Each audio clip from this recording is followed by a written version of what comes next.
পড়ছিলাম প্রণয়ের রূপকথা, কলমে ফাতেমা তুজ, পর্ব সংখ্যা ৭১। ভোরবেলা দরজায় এসে নক করল কুহু। রাত্রে কোনো মতে ঘুম থেকে উঠে দ্বার খুলল। ঘুমো ঘুমো চোখে যখন কুহুকে দেখল, ও চেঁচিয়ে বলল, কুহু তুই এসেছিস? জানিস কি হয়েছে? রাতে ছোট মামি এসে তোর খোঁজ করছিল। আমি যে কিভাবে ম্যানেজ করেছি। মা খোঁজ করছিল। ঘরে প্রবেশ করতে করতে শোধালো কুহু। রাত্রি বলল, হ্যাঁ। ইস, কোনো গুরুত্বপূর্ণ কাজ ছিল হয়তো। না মনে হয়, এমনি তোকে দেখতে এসেছিল। তবে বলে রাত্রি একটু থামলো। কুহু ভেতরে চলে এসেছে। গায়ের ওড়নাটা রেখেছে বিছানায়। রাত্রি মুচকি হেসে কুহুর গলার কাছে এসে থামলো। কুহু তখনও বোঝেনি বিষয়টা। রাত্রি বলল, দ্রুত গোসল করে নে। এই কথায় এত লজ্জা লাগলো কুহুর।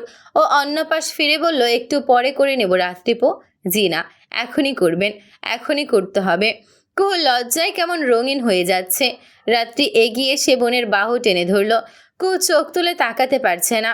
রাত্রি ওকে জাপটে ধরে বলল, কুহু বোন বিশ্বাস কর, তুই হয়তো নিজেও জানিস না তোর লাইফে কে এসেছে। কুহু জবাব দেয় না, তবে মনে মনে বলে, এই জন্যই তো এত ভয় হয় রাত্রি আপু। অযোগ্য আমি এমন যোগ্য মানুষকে পেয়ে গেছি যে এখন আমার প্রতি পদক্ষেপেই চিন্তা হয়। কুহু খুব ছোটাছুটি করেই ঘর থেকে চলে গেছে। দীপ্র চাইলে অবশ্য আটকাতে পারত, তবে ওর লজ্জায় নুয়ে পড়া দেখে শেষমেশ ছাড়তে বাধ্যই হলো। ও এখন তোয়ালে দিয়ে চুল মুছে নিচ্ছে। সামনেই বড় আয়না, সেখানে দেখা যাচ্ছে ওর অর্ধ উন্মুক্ত দেহখানা।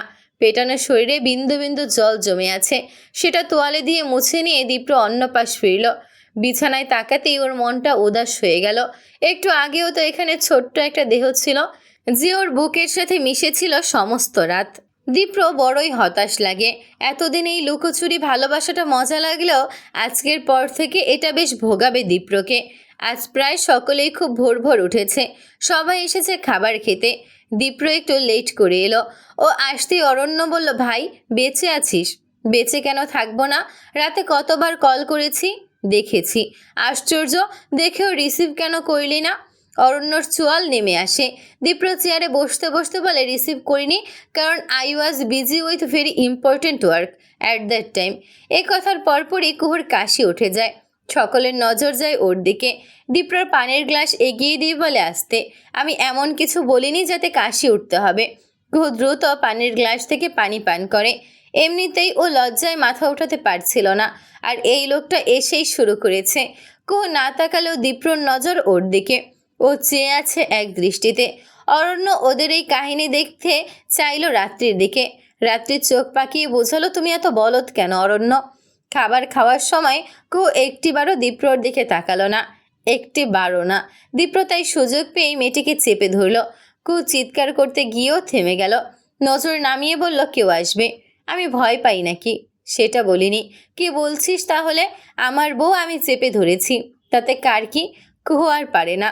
দীপ্র ওর থুতনি ধরে উঁচু করে, চোখে চোখ রেখে বলে, এত লজ্জা এখনো?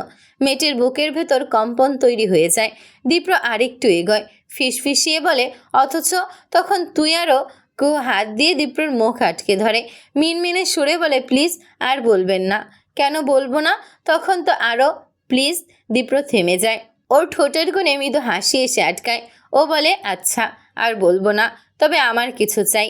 কুহু দৃষ্টি উঠিয়ে শোধায়, কি? দীপ্রর থেকে জবাব আসে না। ও এগিয়ে যায় মেয়েটির কানের কাছে। পর মুহূর্তে কানের লতিতে ঠোঁট ছোঁয়ায়।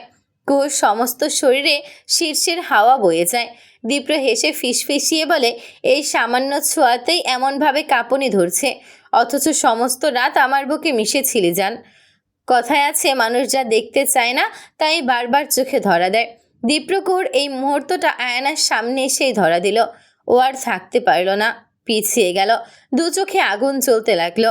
ওর এই আগুন গিয়ে পড়ল কুহুর জামার উপর। লুকিয়ে মেয়েটির ঘরে গিয়ে আজকের জন্য সিলেক্ট করা ওর পুরো জামাটাই কেটে ফেলল। কুহু ঘরে পৌঁছে দেখলো আয়ানা এই কাজ করে চলেছে। ও চেঁচিয়ে উঠল, আয়ানা আপু।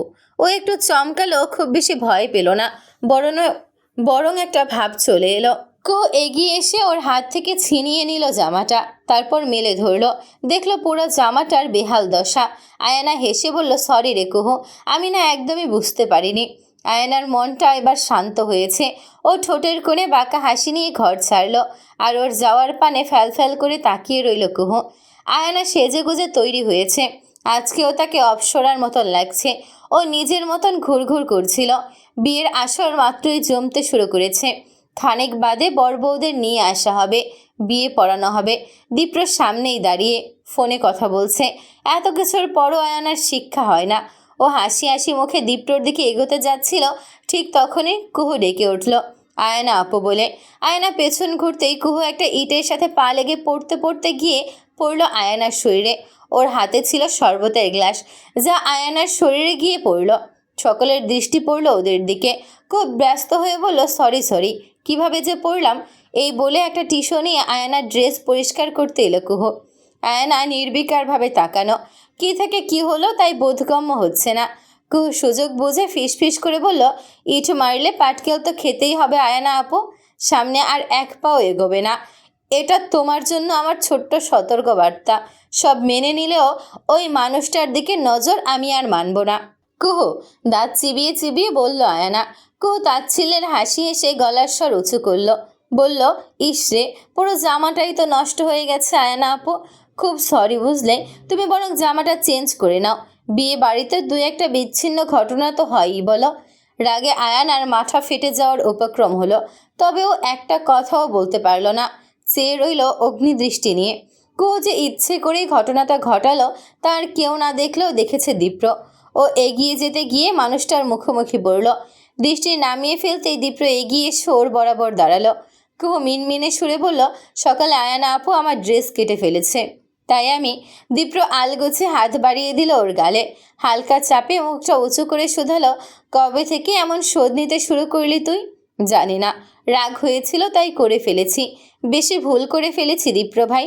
ওর বলার ভঙ্গিমায় দীপ্র হেসে ফেলল। বুড়ো আঙুল দিয়ে গালটা হালকা ঘষে দিয়ে প্রশ্রয় ও দুষ্টমি সুরে বলল, না, খুব বেশি ভুল করিসনি তুই, বরং রাতের ডোজে কাজ হয়েছে। আমার আদর পেয়ে জেলাসির মাত্রা বেড়েছে। আই লাইক ইট জান।